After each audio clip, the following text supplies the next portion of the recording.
Everyone, welcome to vision MPTT 2020। आज हमें बात करना है रीडिंग स्किल्स को लेकर के। ओके, ये थर्ड स्किल्स होगी इसमें, ठीक है ना। इसके पहले हमने क्या आपकी लिसनिंग देखी, स्पीकिंग देखी, और ये जो थर्ड सीक्वेंस है आपका सीक्वेंस में चली आ रही है, ये थर्ड स्किल कहलाएगी आपकी रीडिंग।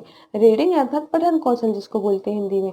ठीक, इसमें हमें क्या करना है, इसमें हमें एम्स देखना है और आपकी रीडिंग स्किल क्या है उसके बारे में बात करना है। तो let us start. Pronunciation of written और printed words is called reading. Pronunciation यानी कि उच्चारण करना किन चीजों का, प्रिंटेड वर्ड्स और क्या है रिटन वर्ड्स का क्या करना, उच्चारण करना, आपका क्या कहलाता है, रीडिंग कहलाता है। ओके, इन अदर वर्ड्स, दूसरे शब्दों में, the act of acquiring the meaning while studying a written text is called reading. जब भी आप क्या कोई टेक्स्ट को क्या कर रहे हैं, पढ़ते समय जब भी कोई टेक्स्ट आप रीड कर रहे हैं या पढ़ रहे हैं, ठीक है ना, उस समय आपको जो भी आप पढ़ रहे हैं उसका मीनिंग आपको समझ में आना चाहिए। आखिर आप क्या पढ़ रहे हैं, अगर वो मीनिंगफुल है, ठीक है ना। मीनिंगफुल का मतलब ऐसा कि आप जो भी पढ़ रहे हैं, XYZ जो भी पढ़ रहे हैं, पर आपको पता होना चाहिए उसका अर्थ लेते हुए चलना है, ठीक है ना, समझते हुए चलना है, तभी वो हमारा क्या कहलाएगा, रीडिंग कहलाएगा, अदरवाइज नहीं कहलाएगा। क्वेश्चन सीधे आता है इसमें, रीडिंग मतलब कब कहलाता है, रीडिंग तभी मतलब होगा जब आप क्या है जो भी टेक्स्ट पढ़ रहे हैं उसका जब आप अर्थ ग्रहण करेंगे, यानी कि आप उसका आशय समझते हुए चलेंगे, तभी आपको समझ में आना चाहिए आपने जो कुछ भी पढ़ा हुआ है, ठीक है ना। हो सकता है उतना बेस्ट नहीं आता हर किसी को, लेकिन हमें पता होना चाहिए आखिर हम पढ़ क्या रहे हैं, किस टॉपिक से रिलेटेड पढ़ रहे हैं, ठीक है ना, क्या सब्जेक्ट है इसका, ये सारी चीजें। ये नहीं है कि हमने रीड कर दिया हमें नहीं है पता। ओके, तो हमें उसका अर्थ समझते हुए चलना है, तभी हमारा वो क्या कहलाएगा, पठन कौशल यानी कि रीडिंग स्किल कहलाएगी। ओके, अब देखते हैं हम एम्स ऑफ रीडिंग स्किल। ठीक, क्या एम्स है इसके, the aim of reading is to imbibe the meaning of the read test. इसका जो एम है रीडिंग का वो ये है कि आप क्या करें, इम्बाइब करें चीज़ों को, मतलब आत्मसात करें, ठीक है ना, समझिए चीज़ों को। The meaning of the read text, जब आप टेक्स्ट पढ़ते हैं उसमें दी गई जो भी मतलब उसका जो सेंस निकल रहा है, ठीक है, उसका जो अर्थ निकल रहा है टेक्स्ट का, आप उसको क्या करें, धारण करें, या हम कह सकते हैं आत्मसात करें, समझिए उस चीज़ को, तभी वो आपका क्या होगा, रीडिंग कहलाएगा। ठीक है ना, हमने पढ़ लिया हमें नहीं पता तो फिर वो रीडिंग नहीं कहलाएगा, ठीक है ना। हमें उसका आशय समझना बहुत ही समझ में आना चाहिए, ठीक है ना, बहुत ही ज़्यादा जरूरी है।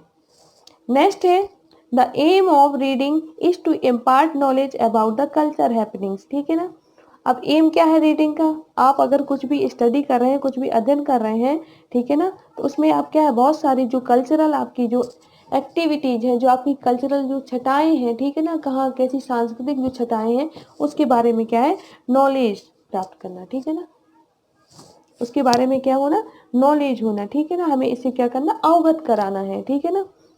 अगर हम रीडिंग करा रहे हैं या हमें क्या है रीडिंग कर रहे हैं, ठीक है ना, तो हमें क्या करना है, अपनी जो सांस्कृतिक छटाएं उनसे क्या होना चाहिए, अवगत होना चाहिए, ठीक है ना। इसलिए हम क्या रीडिंग करते हैं, और सीधी बात है आप देखते भी हैं, जब हम क्या कर रहे हैं, हम रीडिंग करते हैं बहुत सारी बुक्स से, बाय लॉट्स ऑफ बुक्स, तो क्या होता है, हमने देखा कि अलग अलग कल्चर क्या है हमारे सामने, अलग अलग ट्रेडिशंस आते हैं, अलग अलग कल्चर्स की अपनी अपनी एक्टिविटीज है, ठीक है ना। इस तरीके से क्या है, इसको मतलब हमें क्या करना है, समझते हुए आगे बढ़ना है। नेक्स्ट है, the aim of this skill is to acquire knowledge and education. जो एम है इसका क्या है, इस कौशल का उद्देश्य क्या है, कि आप क्या करें, शिक्षा की प्राप्ति करें और क्या है, ज्ञान को अर्जित करें, ठीक है ना। आपको क्या होना चाहिए, शिक्षा की प्राप्ति होती चले, ठीक है ना, अर्थात आपका एजुकेशन लेवल क्या होना चाहिए, डेवलप होता रहे, और आपके जो नॉलेज है उसमें भी क्या होता है, अर्जन होता रहे, ठीक है ना, और यानी उसमें भी वृद्धि होती रहे। तो ज्ञान और आपकी शिक्षा दोनों चीजें क्या है, बेहतर हो सके, इसलिए क्या होता है, रीडिंग कराई जाती है। ठीक, फोर्थ है आपका, reading skill develops N appropriate point of view towards the society, culture, politics, employment and criticism. अगर बात की जाती है जो आपकी रीडिंग स्किल्स है वो क्या कर रही है, एप्रोप्रिएट पॉइंट की बात कर रही है, यानी कि उचित दृष्टिकोण की बात कर रही है, ठीक है ना। उचित दृष्टिकोण आपको आपका डेवलप हो, उचित दृष्टिकोण क्या हो, हमारा डेवलप हो, किस चीज से रिलेटेड, ठीक है ना, view of towards the society, society के संबंध में, समाज के संबंध में, कल्चर के संबंध में, पॉलिटिक्स के संबंध में, ओके, एम्प्लॉयमेंट और क्रिटिसिज्म, यानी कि जितनी भी आपकी सोशल मतलब क्या है, सोशल से इवेंट्स हैं, ठीक है ना, सोशल घटनाएं हैं, उनके बारे में क्या है रूबरू कराना।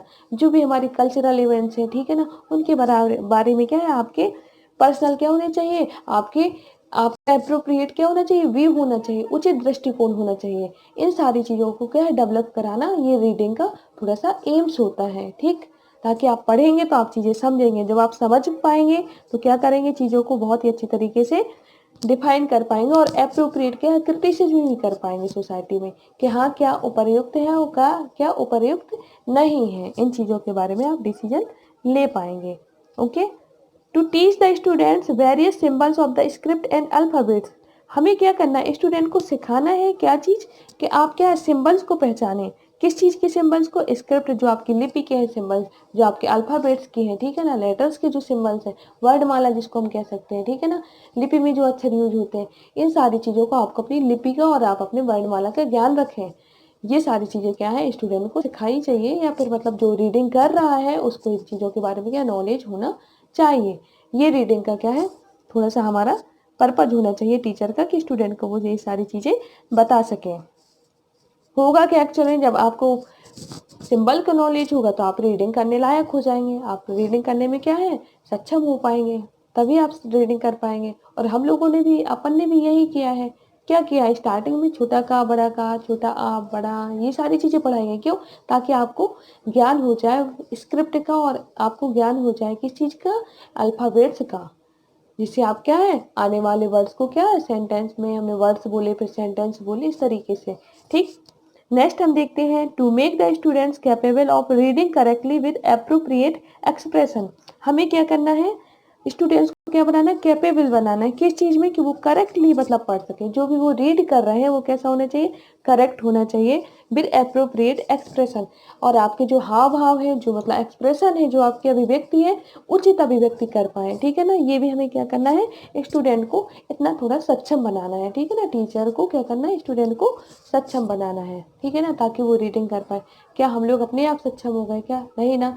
कहीं ना कहीं हमारे टीचर्स ने क्या इसके लिए प्रयास किया, हमारे पेरेंट्स ने इसके लिए प्रयास किया है, और जिसको क्या है आज हम इसको प्रैक्टिकली हम क्या कर रहे हैं, इसको प्रैक्टिकली अपने जीवन में उतार पा रहे हैं, ठीक है ना। तो ये सारी चीज़ें क्या है प्रयास के माध्यम से, टीचर के द्वारा सिखाई गई चीज़ें हैं आज जो हम एक्सप्रेस कर रहे हैं, ठीक है ना।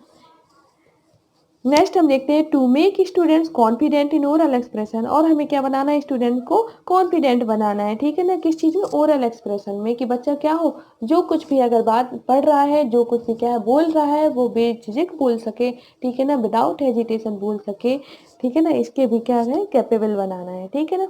नेक्स्ट आपकी जो एम्स है वो है आपका to introduce different parts of human life to students by teaching aids. हमें क्या करना है स्टूडेंट्स को, हमें क्या करना है टीचिंग एड्स के माध्यम से, जो आपकी पाठ सामग्री होती है, शिक्षण सामग्री होती है, उसके माध्यम से क्या करना है स्टूडेंट्स को इंट्रोड्यूस कराना है, मतलब कि उसे बताना है कि आप क्या है जीवन के और भी विभिन्न ऐसे रूप हैं जिन्हें आप देख सकते हैं। फॉर एग्जाम्पल अगर हम प्रैक्टिकली ही बात करें, जैसा आपका कोरोना तो चल ही रहा है, इसके डिफरेंट डिफरेंट पार्ट्स में डिफरेंट डिफरेंट इसका इफेक्ट है, तो हम क्या करेंगे by culture, by others activities, तो हम और भी कह सकते हैं कि जो आपके टीचिंग लर्निंग जो मटेरियल्स हैं, ठीक है ना, टीएलएम है, उसके माध्यम से क्या कर सकते हैं आप चीज़ों को प्रैक्टिकली स्टूडेंट से क्या रूबरू करा सकते हैं, कि ये भी एक पार्ट है लाइफ का, ठीक है ना। यहाँ पे लोग कैसे सर्वाइव कर रहे हैं, इस पार्ट में लोग कैसे सर्वाइव कर रहे हैं, इस सारी चीज़ें क्या होती हैं आपको, ये सारी चीज़ें क्या हैं आप बता सकते हैं, किसका यूज करते हुए, आप